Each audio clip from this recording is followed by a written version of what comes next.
బియ్యం వస్తే ఇంకా మనం నాకు జీతం వద్దు బట్ట వద్దు తినడానికి అన్నం పెడితే చాలు కడుపులకు వస్తుంటే చాలు అని చెప్పుకుంటున్నారు. వాడు సంవత్సరం ఉన్నాక మన దగ్గరే ఉంటది. వాడు బట్టలే కావాలి. బట్టలే కావాలి.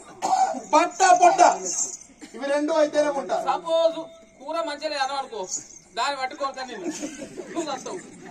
సరేరా, అతనికి ఇష్టం వచ్చినట్టే వండనివ్వు. మనకేం తక్కువ నాదురా. అష్టవ శౌర్యములు భోగభాగ్యములు ధనకనక వస్తు వాహనములు వెండి బంగారం తక్కువ ఉందా? ఇండియన్ గా బంగారం ఉండే మనం బాగుతాం. నీ యొక్క ఆలోచన చాలా గొప్పగా ఉన్నది. నాకు జీతం వద్దు బట్ట వద్దని చెప్పన్నావు కాబట్టి సరే, నువ్వు ఎన్నాళ్ళుంటావో నీ ఇష్టం వచ్చిన రోజు మా ఇంట్లో ఉండవచ్చును. నీకు ఇదే సెలవు. మహారాజా, నేను ఉంటాను కానీ కొన్ని షరతులు ఉన్నా. ఏమిటో చెప్తున్నాను రండి. నేను వంట చేసే సమితలు అంటే కట్టెలు ఉంటాయి కదా, అవి ఒక బండికి ఒకటే మొద్దు రావాలి. అంత పద్ధతి. ఒక మొద్దు వచ్చిన తర్వాత దాని గొడ్డలతో కొట్టవద్దు, ఏమి చేయవద్దు. నా మోకాలు ఎంత లావు ముద్దైనా అవును అంత బలవంతులు మనకైతే కాదు. ఎవరైనా మనుషులు దాదుకుంటారు కానీ ఈ రాక్షసులు దాదుకుంటారు కాదురా. ఉండనిరా, బలవంతులు ఉంటే మన రాజ్యానికి ఎంతో మేలు. మొన్న ఇంకో 3 నెలల ముందత్తుగా వినాయకుని కట్టేసి మళ్ళీ అదే కాకుండా మహారాజా, నేను ఉండే గృహము కారు చీకటిగా ఉండాలి. చిమ్మల చీకటిగా ఉండాలి. లైట్లు పెట్టేవద్దా? ఏది వద్దు. ఎందుకంటే నేను ఉన్నట్టు ఎవరికి తెలియవద్దు. అది కాకుండా నా దగ్గర 3 మంత్రులు సేవక వృత్తి చేయాలి. మీ పైకి యుద్ధానికి వస్తే మీరు మొదటి మంత్రికి చెప్పాలి, వారంచి 2వ మంత్రికి చెప్పాలి, 3వ మంత్రికి వీడు నా దగ్గర ఉండాలి. అవును, వీడు నా దగ్గరికి రాగా ఎలా రావాలంటే ధ్వనులు చేసుకుంటూ రావాలి. ధ్వనులు చేసుకుంటూ వస్తేనే ప్రాణంతో ఉంటాడు. నేను వీరు విరుస్తాను, పోయిలో పెడతాను. వాడుంటే నేనుండా, నేనుంటే వాడు ఉంచిపోయి మొదటి మంత్రి ఉండాలరా. కాదు, నేనే వాళ్ళ దగ్గర పోవాలి. వేరే మంత్రులు వాళ్ళు పోతే వాళ్ళు నేనే ఉంటారులే కానీ సరే, నువ్వు మొదటి మంత్రి కాబట్టి నువ్వు వెళ్తేప్పుడు జాగ్రత్తగా వెళ్ళు. తప్పుడు చేసుకుంటా అరుచుకుంటా నా పిల్లలు కావాలి, నా పిల్లలు పట్టుకొని రావాలి. నీ పిల్లల నా పిల్లలు డబ్బులు మళ్ళీ అదే కాకుండా మహారాజా, మీ పైకి ఎంత మంది యుద్ధానికి వచ్చినా మీరు వెళ్ళడం అవసరం లేదు. నేను ఒక్కన వెళ్ళి మళ్ళా యుద్ధం చేస్తున్నాను వాళ్ళ పైకి.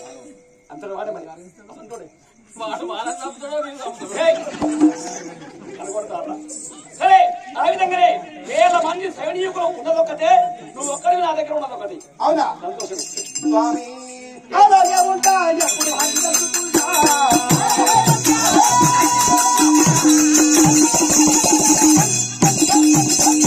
అలాగే ఉంటా, ఎప్పుడు హరి తలుచుకుంటా.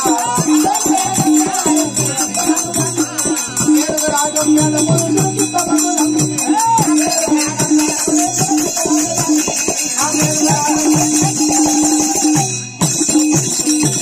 మహారాజా, మీరు ఉండమని ఆజ్ఞాపించారు కదా, నేను ఉంటాను. నేను చెప్పిన షరతులు గుర్తు పెట్టుకోండి. అది కాకుండా మీరు వచ్చిన కానీ మిమ్మల్ని వినడమే.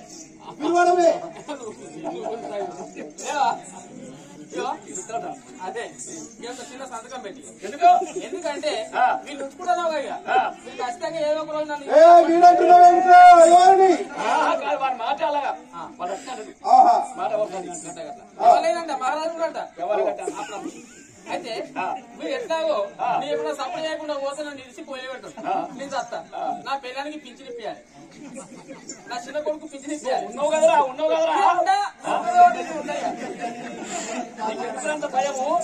ముందు జాగ్రత్త పడి నిష్కారణంగా నువ్వు ఉండగానే కాదు సమానమా అంటే నేను ఉండగా పింఛన్ వస్తుందో చూసుకొని నేర్చుకోదా. వాడు సంవత్సరం ఉంటాడ, సంవత్సరంలో ఏ ఒక్క రోజు నేను మర్చిపోనా. మరి నువ్వు అత్యంత పోతా సప్పుడు చేసుకుంటూ పోవాలి. అదే ఆ సప్పుడు మర్చిపోతే నేను పోతా. సప్పుడు చేసుకుంటూ పోవాలి. చిన్న సంతకం నువ్వే సాగు కోరుకుంటావురా. వాడు రాక్షసుడు ఇంట్లో పెట్టినాక సాగే మరి. చల్లగా వంట రూమ్ చూపెట్టు, వంట గది, వంట సరే సరే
భాగీరా నదిలో మునిగగా మారు అవతారములు వచ్చిన్నారు. మత్స్యాపురి పట్టణంలో విరాట్ రాజు దగ్గర కొలువు చేయడానికి వెళ్ళి ఉన్నారు. నేను ఇప్పుడు అదే నదిలో 3 మార్లు మునిగినా నాకు దాసులలో మేటి దాసి అయిన సైరేంద్రి అనే అవతారం వస్తుంది, మాలిని అనే అవతారం వస్తుంది. కాబట్టి నేను ఇప్పుడు ఆ యొక్క మత్స్యాపురి పట్టణంలో సుధిస్తాదేవి దగ్గర పరిచారిక చేయడానికి ప్రయాణంపై వెళుచున్నాను. అందుకే ఈ నదిలో స్నానం చేయడానికి వచ్చున్నాను. హర హర మహాదేవ శంభో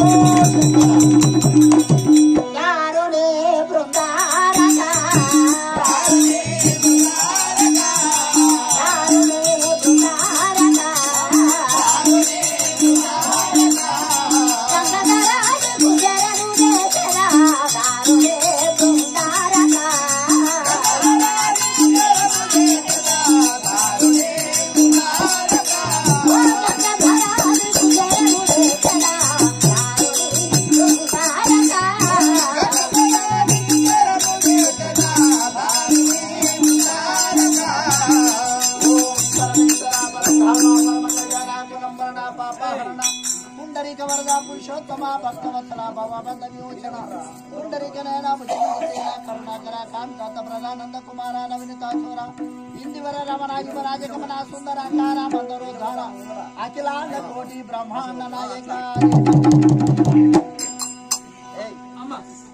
ఇక్కడ ఏం చేస్తున్నావు? మీద కొడతాను.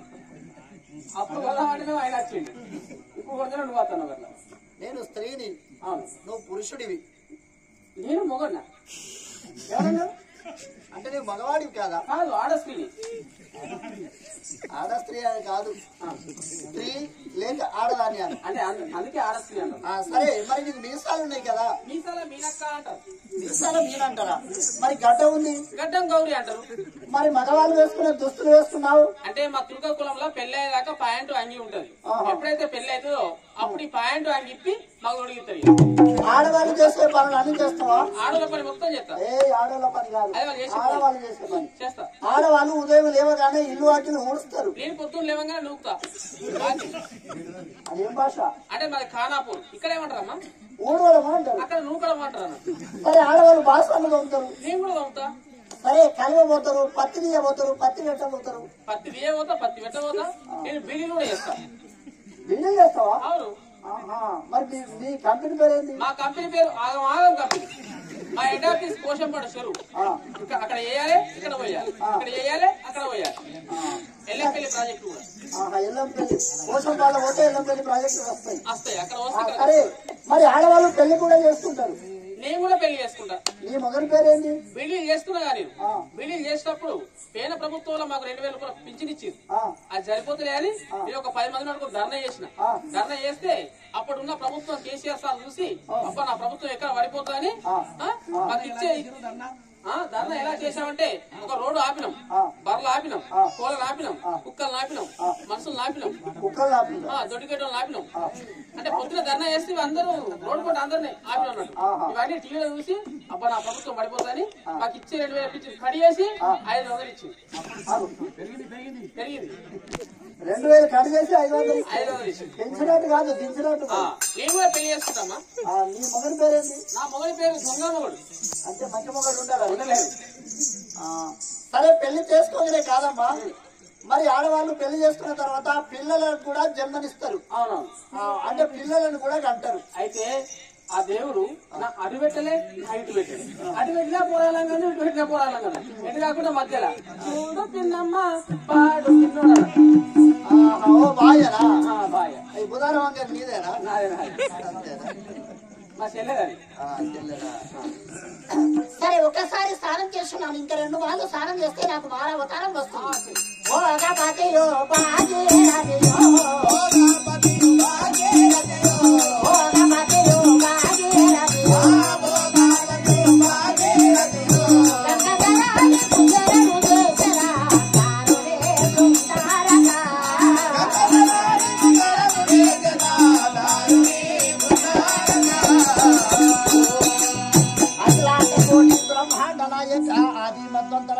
ప్రమేయానంద రూపానంద రక్షక పద్మవ కవిలోక రంజన కాళింగ గౌరవంజన సదానంద సత్యనంద ముకుంద గోవింద గజ రాజవరద గరుడ ధ్వజ దానవ మందన దశరథ నందన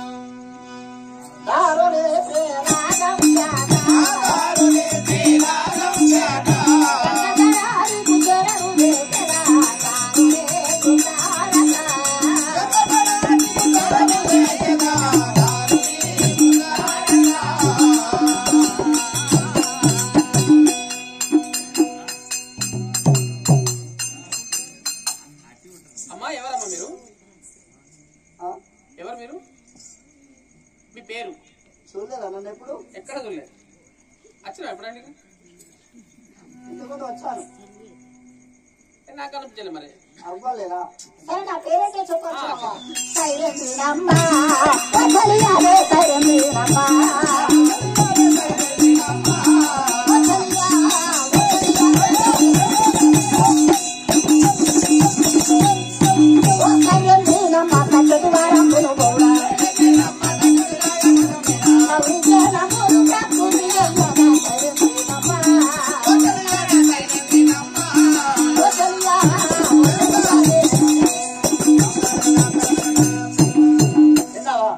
అది ఆ నామము సైలెంట్ అని వాడుకోగలరు. మీ పేరు సైలేంద్రి. మరి మీకు అయిందా? ఏంటి? అదే పెళ్లి లగ్గం సాధింపు అయ్యాది. మీ భర్త పేరు? నేను ఎవరో కాదు, నేను ద్రౌపదిని. ఓహో, మీరు ద్రౌపదేనా? అవునవును. ఈ నదిలో మునగగా 3 మాలు మునగగా మాన అవతారం వచ్చాది.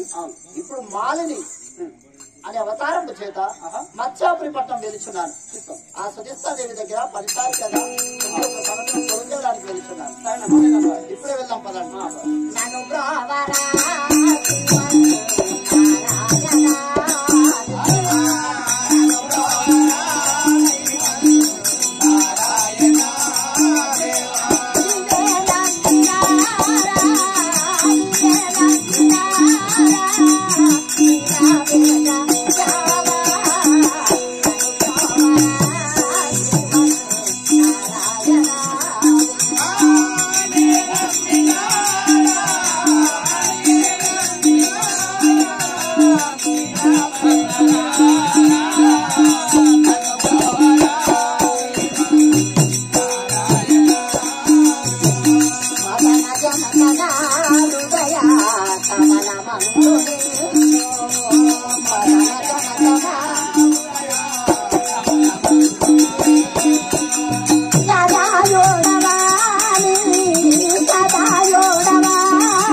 ఆ సుధిస్తాదేవి దగ్గరికి వెళ్ళి ఎక్కడి నుండి ఒక నిరుపేద స్త్రీ గృహంలో దాసి ఊడిగ పని చేయడానికి ఒక పేదింటి అమ్మాయి వచ్చినాదని చెప్పండి.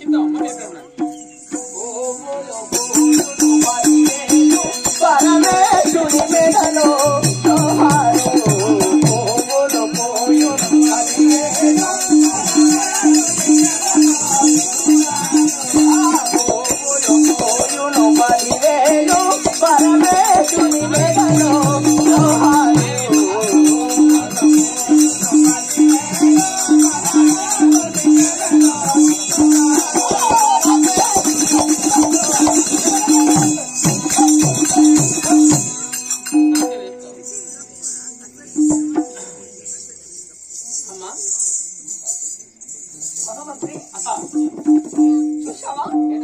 ఏం చేస్తున్నావురా? మీరా?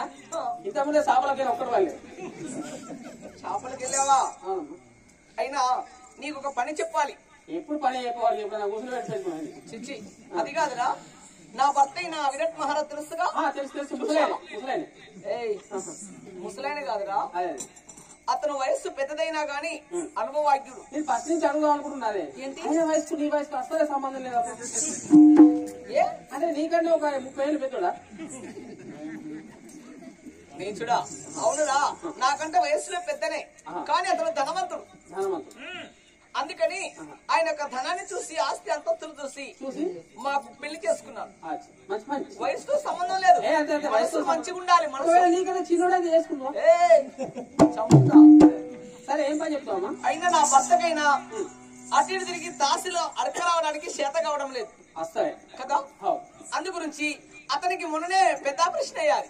నేను దగ్గర చేపించిన తెలుసుగా నీకు. నడవడానికి ఇబ్బంది పడుతున్నాడు కాబట్టి నువ్వు వెళ్ళిపోయి దాసీలు వేల సంవత్సరం వెనకాలంలో బాగా చెప్పినాము. 2-3 ఊళ్ళలో డబ్బులు వస్తే మంత్రి తీసుకురాపోరా అంటే వెళ్ళినా. అప్పుడే నానా కష్టాలు పడి తనల పడి గుద్దలు పడి వచ్చి మరి ఇప్పుడు నేను పోలేనమ్మా. మరి నాకు తెలియదు ఏమైంది. అయితే పోయిన సంవత్సరం ఎండాకాలంలో అరే మంత్రి మనకు 2-3 ఊళ్ళలో డబ్బులు వచ్చి పో అంటే తెల్ల గుర్రం లేవ దగ్గర ఆ గుర్రాన్ని వేసుకొని పోయాను. 2-3 ఊళ్ళలో డబ్బులు వసూలు చేసుకున్నా. తిరిగి ఇంటికి వస్తున్నా. రాంగా పాపం గుర్రానికి ఆకలి అవుతుందో దూపు అవుతుందో అక్కడ ఇడిచిపెట్టిన. ఇడిచిపెడితే చెర్ల గడ్డి వేసింది, నీళ్లు తాగింది, అది నన్ను ఇడిచిపెట్టచ్చు. ఇంకా నీ ఎట్లా రావాలి? నడుచుకుంటా ఒక పల్లెటూరుకు వెళ్ళాను.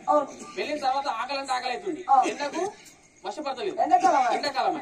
ఒక ఇంటికి పోయినా అమ్మ ఆకలి అవుతుంది అన్నం పెట్టురు అన్న. వాళ్ళేమంటారు అవరా తుర్గముండా కూడా దున్నపోతున్నావు కష్టం చేసుకుని బతకాలే ఇళ్ళపడి ఇది అనుకుంటావరా అని అన్నారు. ఒక్క ఇంటికి కాదు 4-5 ఇళ్ళకి పోయినా గట్లే ఇట్టారు. మరి వాళ్ళ ఇంటికి వీళ్ళ ఇంటికి వెళ్ళి ఎందుకు తిట్ల పడాలి?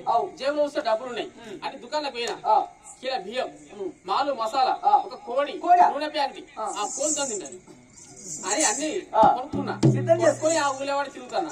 ఎండాకాలం పొద్దున్న లేవగానే ఉపాధి పనికి అందరూ సలాకాలు గడ్డపళ్ళు పట్టుకొని పోతారు. పనికి పోతున్నారు. నన్ను ఎవరు పట్టించుకుంటారు. ఓ అమ్మ, ఓ అక్క, తల్లి, చెల్లి ఇవన్నీ వాళ్ళని అడ్డి పెట్టుకుని మళ్ళీ మీదికెళ్ళి 300 రూపాయలు ఇస్తారని ఎంత బదిలన్నా నన్ను ఎవరు పట్టించుకుంటారు. ఇక నన్ను ఒక ఈవెంట్ తీసుకుని వాళ్ళగా ఉంటుంది. అయితే అందులో ఒక పని పాట లేని ఒక అందమైన అమ్మాయి వచ్చి ఏ తాతని అన్ని పెట్టి చేయాలన్నది. అన్నాక కోడి, కిలో బియ్యం, మాలు మసాలా, నూనె ప్యాకెట్ అన్ని ఇచ్చి వాళ్ళ మంచిగా అంటూ తల్లి అని 300 రూపాయలు చేరబెట్టి స్నానం చేసి వస్తా అని చెప్పిన. ఇక నాకు అది ఇట్లుంటే దానికది ఎట్లుందనుకుంటున్నావు? దాని మొగడు దుబాయ్ పోయి 20-10 ఏళ్ళ వాళ్ళ ఇంటికి వస్తలేదు. అదే ఊళ్ళే గొల్ల మళ్ళీ దానికి అక్రమ సంబంధం ఉన్నది. ఈ తుర్కముడా కొడుకు అయితే పిసుడయి నాకు కోడి బియ్యం అన్ని ఇచ్చింది. వీరికి ఎందుకు కనిపెడతా? నా మల్లయ్య కనిపెడితే కొంచెం పని ఎక్కువ మంది ఎక్కువ కడతా అని ఏం చేసింది? అన్నం వండింది, కూర వండింది, మంచి మాలు మసాలా వేసి బ్రహ్మాండంగా నీ స్నానం చేసి వచ్చి అమ్మ ఆకలి అన్నం పెట్టండి. ఎవరు అనేది ఎవరివిరా నువ్వు చక్కగా ఇంతకొచ్చి పెళ్ళాన్ని ఏమన్నట్టు ఏమంటాను అని అల్లరి చేసింది. ఆడవాళ్ళు మగవాళ్ళు అందరు జమైరు. ఊరు పట్టు నన్ను పొల్లు అనేది పొల్లు అని ఇసురు కొట్టింది. ఇసురు కొట్టినాక నా కోడి బాయ్, నా బియ్యం బాయ్, నా నూనె బాయ్, మళ్ళీ మీదికెళ్ళి 300 రూపాయలు బాయ్, మళ్ళీ నేను తల్ల పడుతుంది అని ఏడ్చుకుంటూ పోతాను. నేను పోయేటప్పుడు ఈ చివరి కొంగనే గొల్లలో ముసలం బిల్లు ఉన్నాయి అని బిడ్డ ఇట్లా ఎందుకు ఏడుస్తున్నావు అంటే జరిగిన కథ మొత్తం చెప్పిన. ఒక అమ్మాయి నమ్ముకుంటే ఇట్లా జరిగిందమ్మా అన్నాక ఓహో గా అమ్మాయ దాని మొగడు దుబాయ్ పోయి 10 ఏళ్ళ బిడ్డ వాడు వస్తలేడు. నా కొడుకు గొల్ల మల్లయ్యకు దానికి అక్రమ సంబంధం ఉన్నది.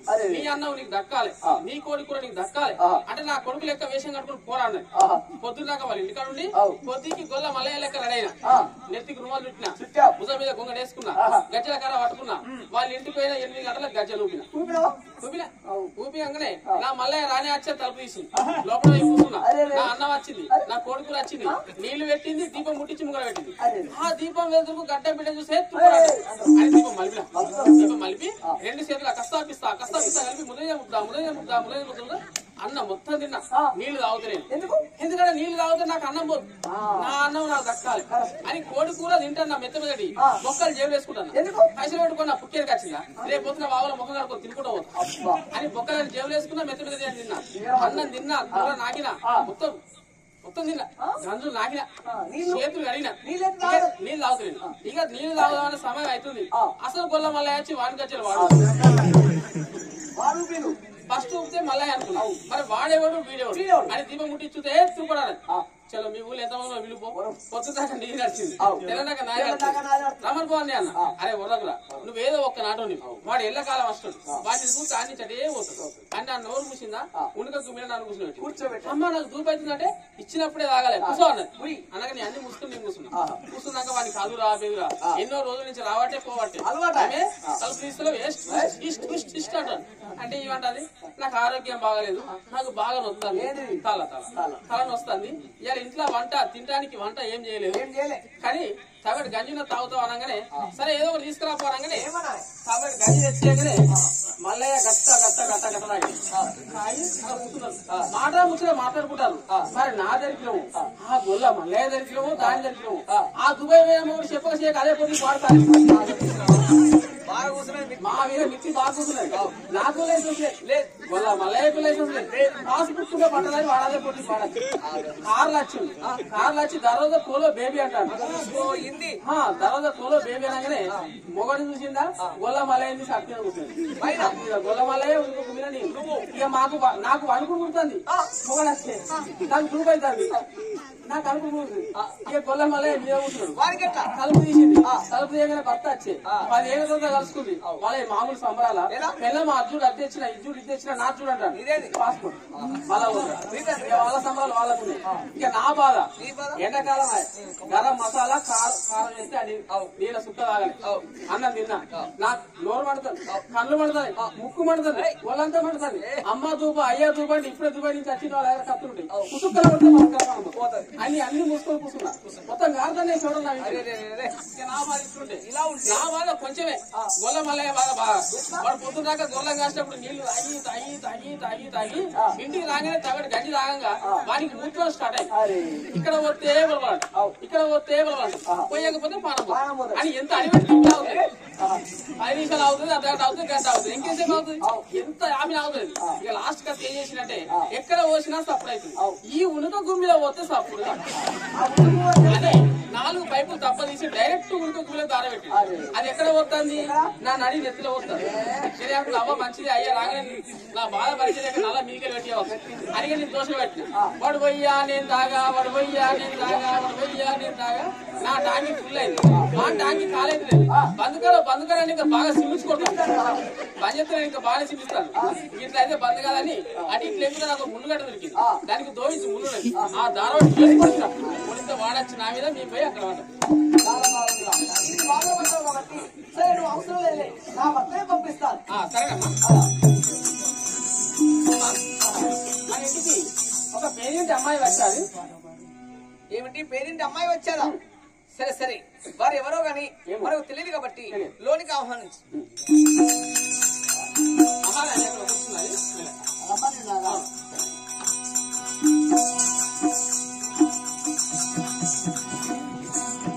మహారాణి మీ పాదాల విందరులకి నేను దండం పిలుస్తున్నాను వందనములో రాజరాణిలా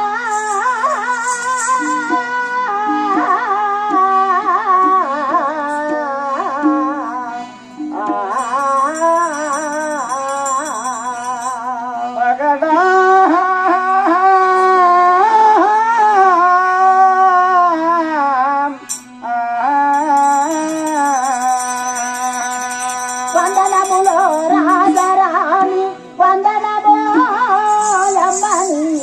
కుమారు జనేత్రి వందనములు చేతు చక్కగా బెందము ఆనందమాయే చందన దాత్రి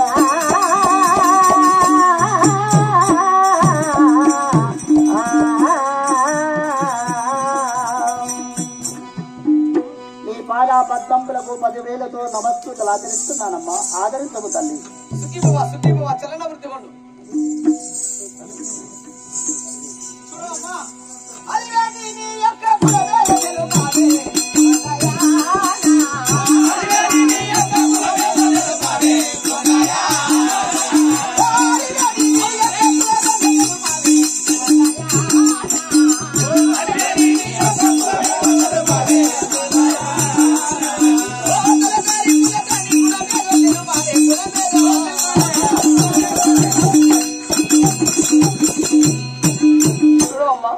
నిన్ను చూస్తే సద్గుణవంతురాలుగా ఎంతో అమాయకత్వంగా ఉన్నావు.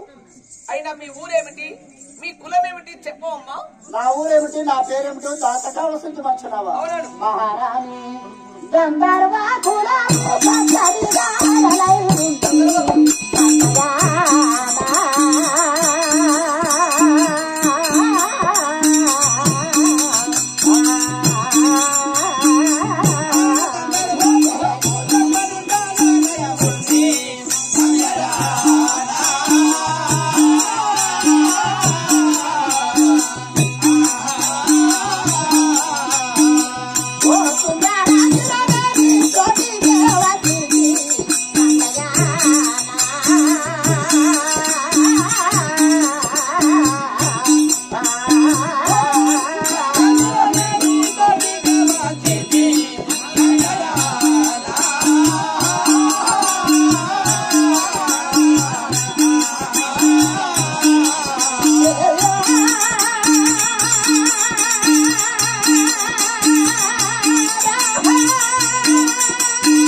రమ్మనుచున్నారు.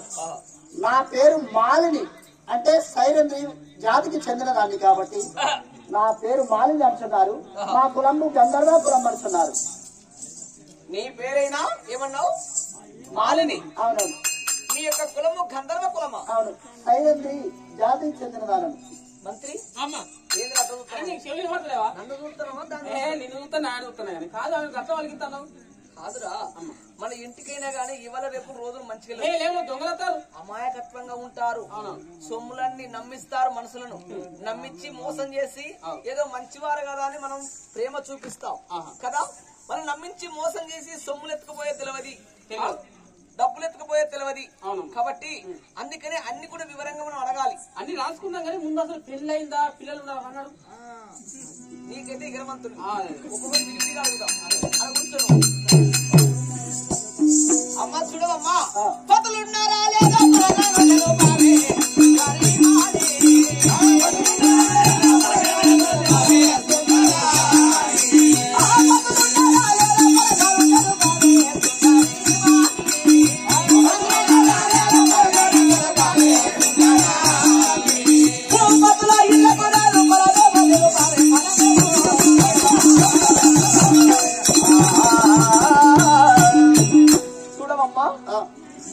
నీ యొక్క వయసు చూస్తే పెళ్లి ఈడు దాటిపోయే వయసు వచ్చారు. అవును. మరి నీకు పతులు ఉన్నారా లేరా? వివాహం అయిందా లేదా? మరి పతులుండగా ఇలాంటి పరాయింటికి రావడం అవసరం వచ్చాది, అది చెప్పండి. పతి ఉన్నడా లేడా అంటున్నావా? అవును. పతి అంటే ఏకావచనం, పతులు అంటే బహువచనం. అవును. ఏకావచనంతో చెప్పలేను, బహువచనంతో చెప్పుచున్నాను. బహువచనం అంటాంది. పతి అంటే ఒక్కడికి అర్థం, పత్తులు అంటే ప్రపంచం అంట. పత్తులు వేస్తాం కదా.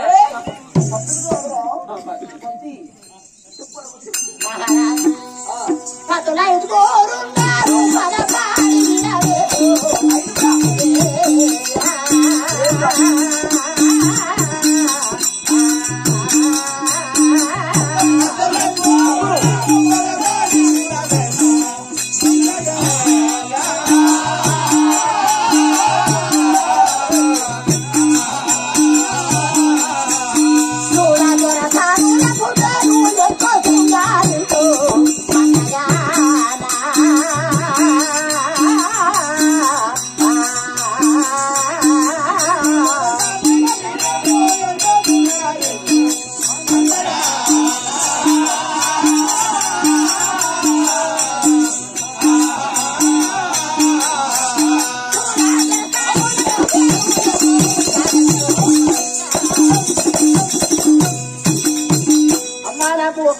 ఇద్దరు కాదు, 5 భర్తలు ఉన్నారు. నాకు 5 భర్తలు ఉన్నారు. దేవుడా, ఇదేమిటమ్మా? నీకు ఎంతమంది? కాదురా, మగవాడికి 5 భార్యలు, 2 భార్యలు, 3 భార్యలుగా విన్నాం. కానీ ఆడదానికి ఒక్కరు కాదు, 2. నువ్వు ఇప్పుడు విన్నావా స్వామి? విన్నావా? ఎప్పుడన్నా 5 భర్తలు ఉన్నారట. అంటే నువ్వు అంతెందుకు ఆగవుతున్నావు అమ్మా? నా పిల్లడికి లేరా? నీ పిల్లడికి లేరా అంటున్నావు? ఎంతమంది? మేము 6 ఉన్నాం. నీ పెళ్ళి 5 సంవత్సరాలే? నాకు పెళ్ళి అవును, నాకు పెళ్ళి అయిపోయింది 12 సంవత్సరాలు. 12 సంవత్సరాలకి నువ్వు ఎడవేడు? నేను దుబాయ్ పోయినా. అచ్చరికి 10 మంది ఉంటే అంటే దానికి 2 అత్తగారు ఉన్నట్టు. అక్కడ ఇస్తుంది పిల్లలు, ఇక్కడ ఇస్తుంది పిల్లలు. సంవత్సరం అయినాక 2 పంచుకుంటాం. పిల్లలు పంచుకుంటారు, తల్లి మాత్రం ఒకటే. ఒకటే. భర్తలు ఎంతమంది ఉన్నా ఏం లేదు. ఆ తల్లిగారి ఇంటికాడ లోడ్ చేసుకుంటుంది, ఇక్కడ అన్లోడ్ చేసుకుంటుంది. అంటే ఇన్ని రోజులు తెలియదు. అసలు మాట్లాడతాను నీకు సిగ్గు అనిపిస్తలేదా? సరే, నీకు 5 భర్తలు ఉన్నారు. 5 భర్తలు ఉన్నా కానీ నీలాంటి రాసారాణులకు నేను శృంగారింపజేస్తా.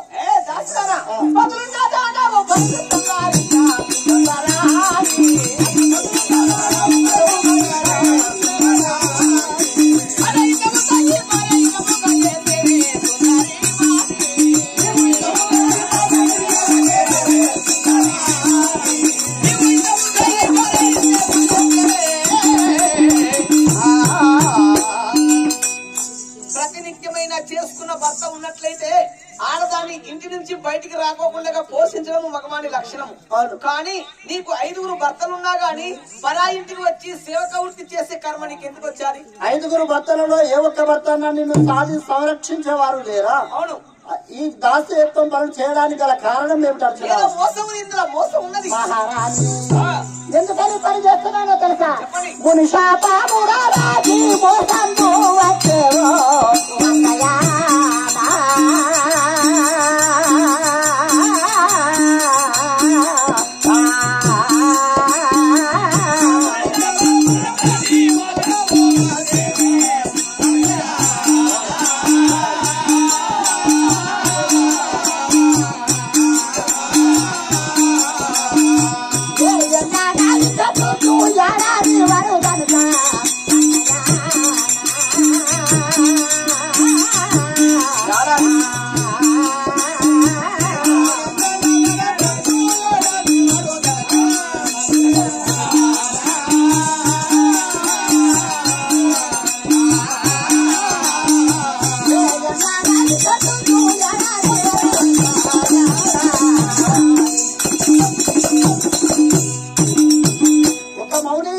శాపము.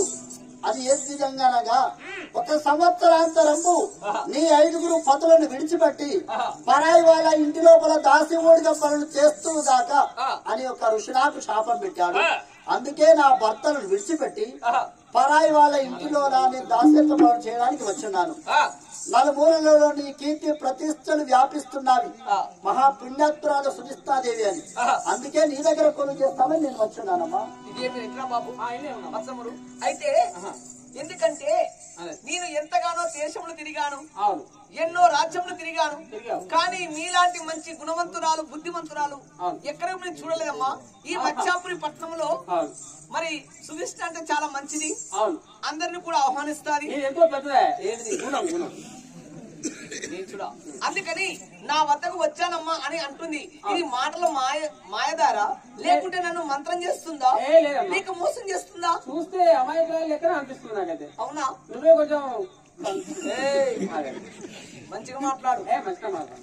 నీ భార్య మా ఇంటికి వస్తే నీళ్లు పోయావమ్మా అంటే పాలిచ్చా, అందుకే చచ్చిపోయింది.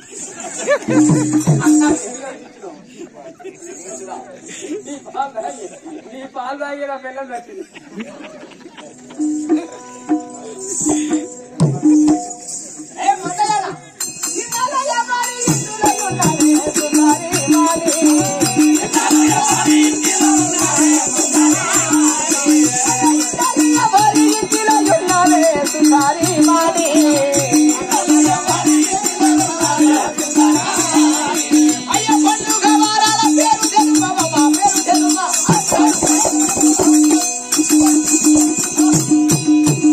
సరే, నీ ఇంట్లో 1 సంవత్సరం ఉంటాను తల్లి అంటున్నావు.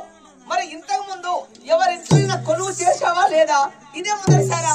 తొలిసారి నీ దగ్గరికి వచ్చానా లేక ఇంతకు ముందు ఎవరి దగ్గర నా కొలువు చేశాను అంటున్నావా? అవునాను, చేస్తున్నాను. ఎవరి దగ్గర చెప్పండి.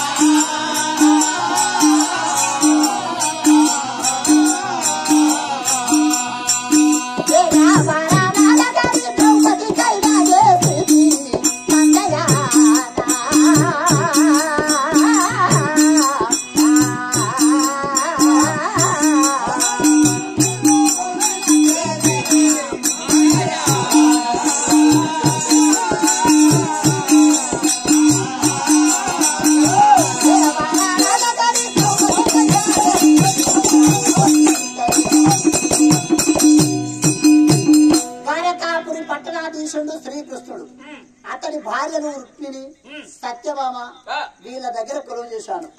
తర్వాత ఎవరి దగ్గర చేశానంటే 5 పంచపాండవులు ఉన్నారు కదా, వారి భార్య ద్రౌపది దగ్గర కూడా నేను కొలువు చేశాను. కానీ దురదృష్టవశత్తు చేత దుర్యోధనుడు లక్కమేళ కట్టించి అందులో పాండవులను 5గురిని ద్రౌపదితో సహా 6గురిని లక్కమేళను తోలించి దానికి నిప్పంటించిన తర్వాత పాండవులందరూ చనిపోయి ఉన్నారు. వారితో పాటు ఆ ద్రౌపది కూడా చనిపోయి ఉన్నది. కాబట్టి నాకు గత్యంతరం లేక నీ దగ్గర కొలువు చేస్తామని నీ దగ్గరికి నేను వచ్చాను. చాలా సంతోషమైన మార్గం. అంత మహా గొప్ప పతివ్రతైన ద్రౌపది వద్ద పని చేశావంటే నీ గుణం ఎలాంటిదో నాకు ఇప్పుడు అర్థమయ్యాది. సరే ఎలాగరా నీకు ఏమి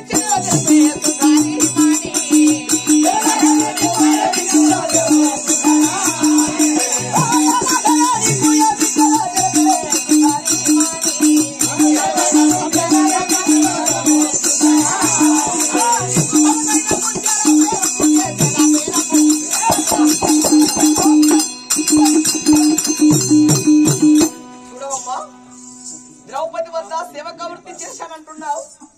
శ్రీకృష్ణుని భార్య సత్యభామ వద్ద సేవక వృత్తి చేశానంటున్నావు. వారు నీకు ఏమిచ్చారు? ఇచ్చారో లేదో నాకు తెలియదు కానీ నీవు నా వద్ద చేసినట్లయితే నీకు బంగారు పేరు ఇస్తాను. సరే వారు ఏమి ఇచ్చున్నారు? నాకు జీతము. వాళ్ళు ఇచ్చింది ఏంటో తెలుసా? చెప్పండి. మహారాణి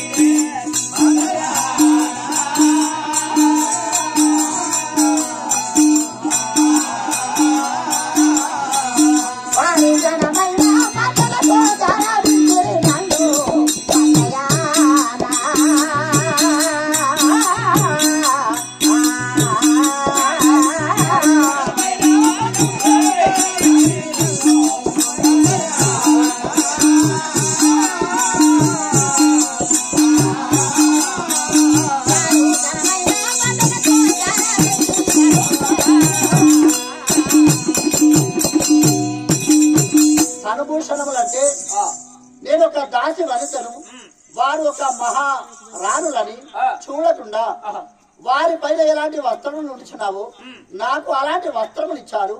తనువైన భూషణములు ఇచ్చున్నారు. అందులో నాకు జీతం వద్దు, భత్యం వద్దు. 1 సంవత్సరం నీ దగ్గర కొలువు చేస్తా. ఈ రోజు మొదలుకుంటే మళ్ళీ ఈ రోజు వచ్చేంత వరకు 12 నెలలు కొలువు చేస్తా. నా గుణము నచ్చక మధ్యలో వెళ్ళమంటే నేను వెళ్ళేదాన్ని కాదు. నా గుణము నచ్చిన తర్వాత మరి 1 సంవత్సరం ఉండమంటే నేను ఉండేదాన్ని కాదు. 1 సంవత్సరం అది కాదురా, మనకు నచ్చినట్టయితే ఇంకొక సంవత్సరం ఎక్కువ ఉంచుకుంటాం. అవునా అంటుంది కదా. మరి ఎవరు ఉంటారు? మరి నువ్వు పోతే మళ్ళీ ఉంటారు. మళ్ళీ ఎవరినైనా చూసుకోండి. ఎవరు చూస్తాం? ఆయన వదిన ఉంచుకుంటే పనికమ్మా.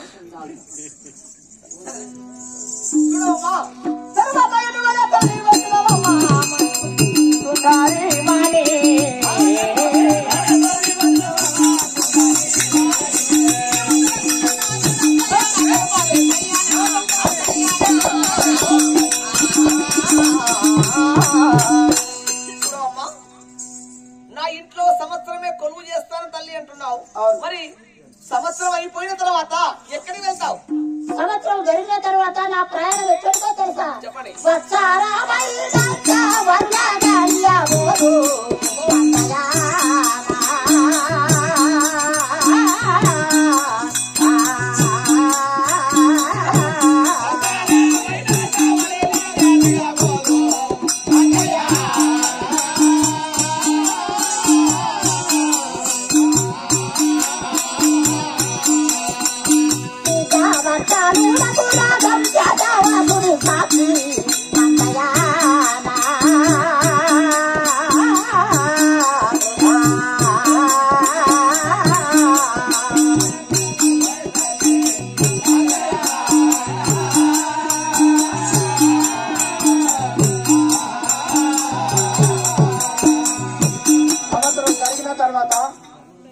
నా భర్తలను కలియడానికి వెళుచున్నాను.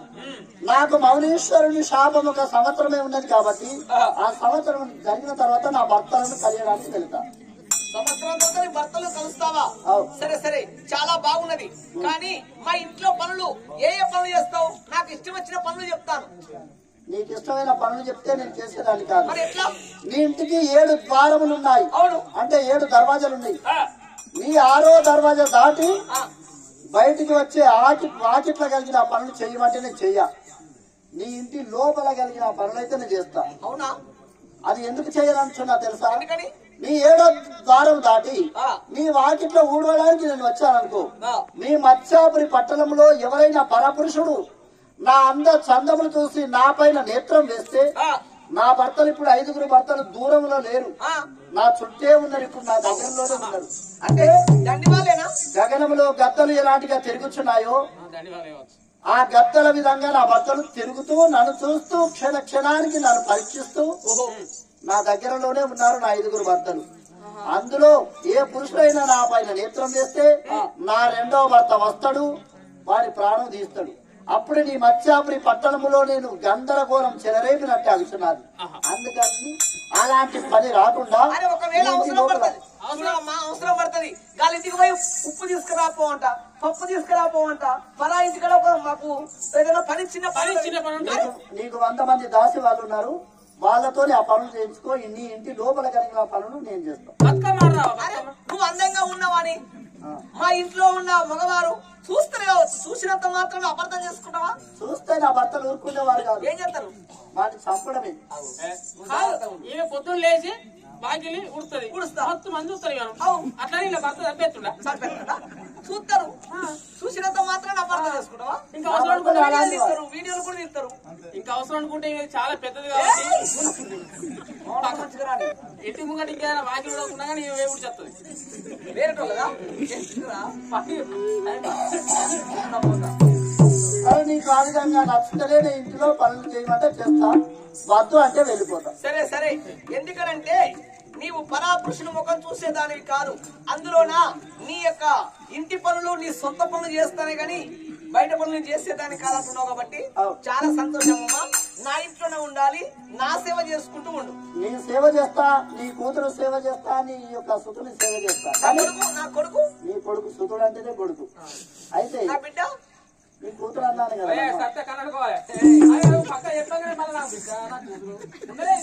అవునవును. సరే సరే. వారిద్దరిని కూడా తయారు చేసే బాధ్యత నీదే, వారిని పూజించే బాధ్యత. పాఠశాల పంపించేదాకా వాళ్ళకు విలువించాలి. ఒక షరతు, నీ భర్త మీద ప్రమాణం చేయి. ఇది వరకు ఎన్నో ఒట్లు తింటేనే ఆపరేషన్ అయింది ఆయన. ఏమని తెలుసా? ఇరిగింటికి పోనివ్వను, నేను పొరిగింటికి పోనివ్వను, నా దర్వాజా నేను దాటనివ్వా, తరుణి నా భర్త సాక్షి సగ వినగదే అన్నాడు. అమ్మా ఈ అది ఈమె కాకపోతే కొంచెం ఇన్ని షరతులు పెట్టిన భర్త అన్న తర్వాత నేను ఉండి ఆడదాన్ని కాదు.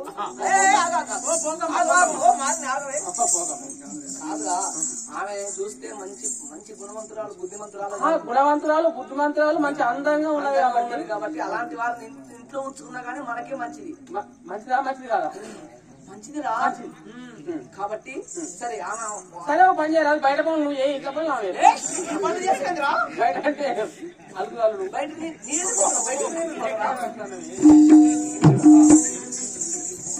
ఇప్పుడు అమ్మా ఇరిగింటికి పోనివ్వను, పొరిగింటికి పోనివ్వను, నా తరువాత దాటనీయను, తరుణి నా భర్త మీద ప్రమాణము తగదు, తరుణిలో వినుమా.